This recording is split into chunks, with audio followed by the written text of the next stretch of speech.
আসসালামু আলাইকুম ওয়া রাহমাতুল্লাহি ওয়া বারাকাতুহু। দেশ ও দেশের বাহিরে যে যেখান থেকে আমার আজকের এই ভিডিওটি দেখছেন, সম্মানিত দর্শকবৃন্দ, আপনাদের সকলকে আন্তরিক শুভেচ্ছা ও মোবারকবাদ জানিয়ে আজকের এই ভিডিওটি শুরু করতে যাচ্ছি। প্রিয় দর্শক, বর্তমানে একটা ভিডিও সোশ্যাল মিডিয়ায় প্রচুর পরিমাণে ভাইরাল হয়েছে। আর যেই ভিডিওটা ভাইরাল হয়েছে, যার ভিডিওটা ভাইরাল হয়েছে, যেই ব্যক্তির ভিডিওটা ভাইরাল হয়েছে, সেই ব্যক্তি হলো আপনার আমার সকলের পরিচিত মুখ, বাংলাদেশ খেলাফত আন্দোলনের বা খেলাফত মজলিসের পক্ষ থেকে নির্বাচন করে যিনি এমপি হয়েছেন, হাজী শরীয়তুল্লাহর বংশধর হানজালা সাহেব। আর এই হানজালা সাহেবকে আমরা দেখি বরাবরই তিনি বাতিলের বিরুদ্ধে কথা বলতে তিনি কখনোই জমা খরচ দিয়ে কথা বলেন না। তিনি হযরত ওমর রাদিয়াল্লাহু তাআলা আনহু-এর একজন উত্তম উত্তরসূরি বললে আমরা তাকে ভুল করব না। কারণ হলো, এই হানজালা সাহেব তিনি দিনের বেলা তার ব্যস্ত সময় পার করে সংসদে যোগদান করে তারপরে বিভিন্ন কাজকর্ম অফিসিয়ালি সেরে তারপরে তিনি রাতে রাতে মানুষের বাড়িতে গিয়ে খোঁজ খবর নেন যে মানুষ কেমন আছে না আছে, ভালো মন্দ খোঁজ নেওয়ার চেষ্টা করেন। হযরত ওমর রাদিয়াল্লাহু তাআলা আনহু যেভাবে তার শাসন আমল পরিচালনা করেছেন, তারাও সেভাবে চলার চেষ্টা করছেন। তাহলে এর মাধ্যমে আমরা যতটুকু বুঝি, হানজালা সাহেবের মতো ব্যক্তিদের আমাদের প্রয়োজন আছে। আর এ সমস্ত এই ডায়মন্ডদেরকে যদি আমরা সামনের দিকে সম্মান করতে না পারি, গুরুত্ব দিতে না পারি, তাহলে এই ডায়মন্ডগুলো একটা সময় আমাদের থেকে হারিয়ে যাবে। আর সেই পুরনো চোর ছেচ্ছর যেগুলো আছে, এই চোর ছেচ্ছর এমপিগুলো আমাদের কপালে বারবার ফিরে আসবে। আমরা ভালো মানুষগুলা পাবো না। এইজন্য হানজালাদেরকে আমাদেরকে গুরুত্ব দিতে হবে। তো এই হানজালা সাহেব তিনি একটা বিচার করতে গেলেন। বিচারে যাওয়ার পরে বিএনপির কোনো একটা নেতার সাথে তার সাথে একটা বাকবিতণ্ডা তৈরি হয়। অর্থাৎ তিনি যেই বিচারে গিয়েছেন, তিনি সেখানে এমপি মহোদয়, তার একটা সম্মান আছে। আর যেই বিচারে গিয়েছেন উনি ব্যস্ত থাকার কারণে ওই যারা ওনাকে নিয়েছেন তাদেরকে বারবার বলেছেন যে, "আমি ব্যস্ত আছি, আমি এখানে যাইতে পারি না, সময় কম।" ঠিক আছে? তারপরেও তারা বলছে, "আপনাকে এখানে যেতেই হবে। যদি আপনি না যান তাহলে এই বিচার হবে না।"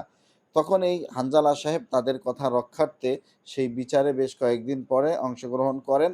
আর এই বিচারটা যখন সুষ্ঠুভাবে করতে গিয়েছেন, বিএনপির ওই পাতি নেতা বারবার কাউন্টার করার চেষ্টা করছেন। অর্থাৎ ওই বিচারটাকে বারবার অন্যদিকে নিয়ে যাওয়ার চেষ্টা করছিলেন। তখন হানজালা সাহেব রাগ করে কি বলেছেন, যে ভিডিওটা ভাইরাল হয়েছে, চলুন সেই ভিডিওটা একটু দেখি।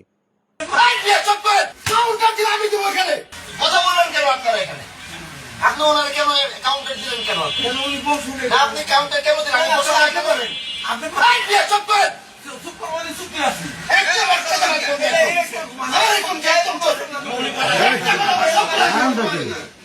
আমি দিলে আসছে কিনা বিচার করার জন্য? কাউন্টার দিলে আমি দিব, কাউন্টার দিলে আমি দিব। এখানে আমি বসে কিনা টাকা রাখতাম কেন? বিচার করবো না। প্রিয় দর্শক, আপনারা হানজালা ভাইয়ের ভিডিওটি দেখেছেন। তিনি রাগ করে টেবিল চাপটিয়ে বললেন যে, "আর এখানে তুমি বারবার কাউন্টার দিচ্ছ কেন? যদি কাউন্টার দেয় সেটা তো আমি দিব, তুমি কাউন্টার দিচ্ছ কেন?" তো যাই হোক, এই ভিডিওটা সেখানেই সীমাবদ্ধ থাকার কথা ছিল। যেহেতু শুধু এই যে ২-৪ ২০-৩০ সেকেন্ডের ভিডিও আমি আপনাদেরকে দেখালাম, বিচারটা তো শুধু এতটুকু না।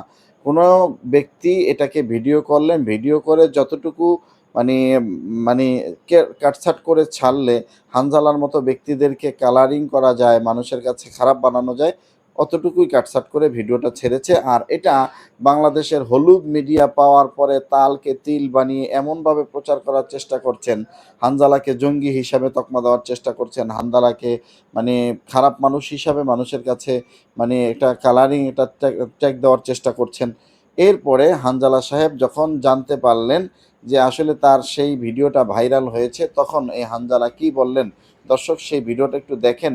তারপরে বিএনপির যে পাতি নেতা রাশেদ আছে, এই রাশেদের ব্যাপারে কিছু কথা বলবো। হানজালার ব্যাপারে বিরূপ মন্তব্য কেন করলেন এটার জবাব দেব ইনশাআল্লাহ। চলুন, হানজালা সাহেব এই কথাগুলা কেন বললেন, টেবিল চাপড়ে কেন বললেন যে কাউন্টার আমি দিব, তুমি কে, এটা কেন বললেন, চলুন সেই ভিডিওটা একটু দেখে আসি। আমি আসতে আসতে দেখলাম আমার একটি ভিডিও ব্যাপক পরিমাণে ভাইরাল হয়েছে। বাংলাদেশের সব সাংবাদিকরা আমাকে ফোন দিচ্ছে, যে এখনো সাংবাদিকরা আমাকে ফোন দিয়ে যাচ্ছে, শুধু ব্যাখ্যা চাচ্ছে কোথায় আজ থেকে ১-১.৫ মাস আগে একটি বিচার করেছিলাম, সেই বিচারে সর্বোচ্চ সুষ্ঠু সমাধান করেছি। কারণ তারা আমাকে ছাড়া বলছে যে আপনি না থাকলে এই বিচার আমরা বসবো না, মানবো না। ঘুরতে ঘুরতে তারপরে বসেছি। এখন আপনি আমাকে বলেন, অনেকে এই বিষয়টাকে পুরা ঘোলাটা বানিয়ে দেখলাম জাতীয় চ্যানেলে নিউজও হচ্ছে। তো এই কথার যেহেতু কথা বলছি, কথাটি বলে দিই তাহলে ভালো হবে। আমি সেই বিচারে বসেছিলাম, কারণ এই দেশের সবাই জানে হানজালার বিচারে কোন ধরনের অনিয়ম হওয়ার কোনো সুযোগ নাই। তো আমি যেই বিচারে বসবো, সেই বিচারে যত বড় ব্যক্তিত্ব হোক, যত বড় লোক হোক, হানজালা যেই বিচারে বসে বিচার করে, সেই বিচারে বসে দুর্নীতি করার সাহস সেই শিবচরের মাটিতে কারো নাই। আমি সেই জায়গায় বসে এক পক্ষের কথা শুনছি, বারবার আরেক পক্ষ শুধু হাত ঢুকায় কথা বলে। তো যদি আমি বলছি, যদি আপনারাই সমাধান করতে পারেন, তাহলে আমার পিছনে 10-15 দিন 20 দিন করে আমাকে জোর করে কেন এই বিচারে আসছে? তাহলে আপনারাই সমাধান করেন, এটা বলে আমি চলেও যাই, তিনি চলে যায়, আমার দরকার নাই এই বিচার করার। না, আমরা আপনার ছাড়া এই বিচার মানবো না। সুন্দর সমাধান হয়েছে। বিচারের মধ্যে যখন বারবার কাউন্টার দিচ্ছে আমাকে রেখে, আমি একজন এমপি, আমি মনে করি না যে সবটা সম্মানী ব্যক্তি, বিষয়টা এরকম না, কিন্তু আমি তো এলাকার একজন জনপ্রতিনিধি। আমি যখন একটা বিচারে বসবো, তখন তো আশেপাশে যারা কথা বলবে, আমি বাক স্বাধীনতা দিয়েছি, তার মানে তো এটা না যে আমার পাশে বসে বসে আমি চুপ করে আছি, আপনি পাশের থেকে বসে কাউন্টার দিবেন। বিষয়টা কি এরকম? সেটা আমার জায়গায় যেই হইতো সেই তাকে এই বিষয়টা বলে থামিয়ে দিত। তো এখানে 30-40 সেকেন্ড হয়তো আমি একটু রাগ করেছিলাম যে আমাকে এনে এখানে বসিয়ে আপনারাই যদি কথা বলে সব করেন, তাহলে আমাকে আনলেন কেন? প্রিয় দর্শক, হানজালা ভাইয়ের কথাগুলো আপনারা শুনলেন, তিনি অবাক হয়ে গেলেন যে এইটাও ভাইরাল হয়ে যায়। কথাগুলো শুনছেন না তার মুখ থেকে? তিনি আশ্চর্য হয়ে গেলেন যে এই ভিডিওটা ভাইরাল হওয়ার কারণে। তিনি সেটার ব্যাখ্যা দিলেন।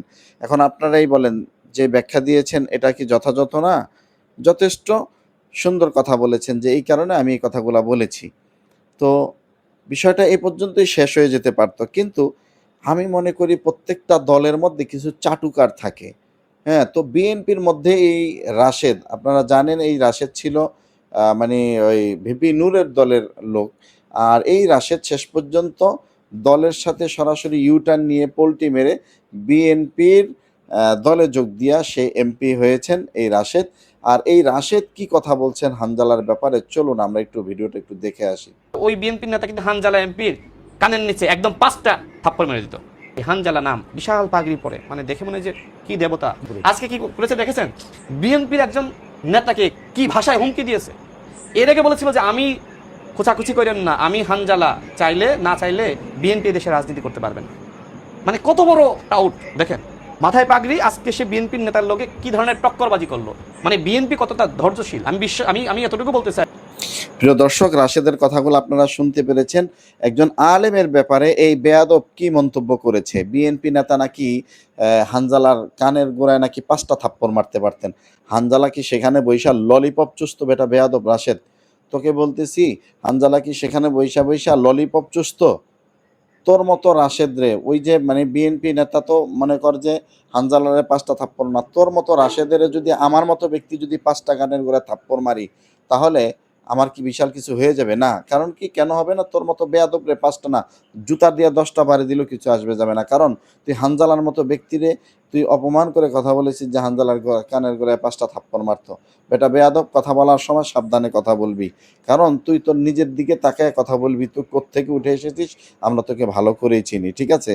তো এই যে হানজালার ব্যাপারে যে কথা বলেন, হানজালা ভাইকে ধন্যবাদ। এই বেয়াদব বলেছেন যে হানজালা সাহেবকে নাকি চিড়িয়াখানায় নিয়ে বন্দি করে রাখার দরকার, অর্থাৎ বুঝতেই পেরেছেন যে একজন আলেমকে চিড়িয়াখানায় বন্দি করার কথা কেন বলেছেন। আবার হানজালা সাহেব উত্তর দিয়েছেন যে ওকে নাকি ওই যে চিড়িয়াখানার মধ্যে একটা মানে মহিষ আছে না, যে ডোনাল্ড ট্রাম্পের চেহারার মতো দেখা যায়, ওটার সাথে বেঁধে রাখবে। একেবারে উত্তরটা সুন্দর মতো হয়েছে। আমি এক কথায় বলতে চাই, হানজালা সাহেবের জুতার ধুলার সমান মর্যাদা তুই রাশেদ তোর নাই। হানজালার মতো ব্যক্তির মানে পশমের সম্মান তোর মতো রাশেদ সারা জীবন চেষ্টা করলো, তুই হানজালার পশমের সমান হইতে পারবি না। তুই হানজালার ব্যাপারে কি বলেছিস সেটা চিন্তা ভাবনা করে কথা বলবি। আমরা বলবো যে এই রাশেদকে প্রকাশ্যে ক্ষমা চাইতে হবে এই হানজালার ব্যাপারে এই কথা বলার কারণে। আমি পরিষ্কার করে বলতে চাই, প্রত্যেকটা দলের মধ্যে কিছু চাটুকার থাকে।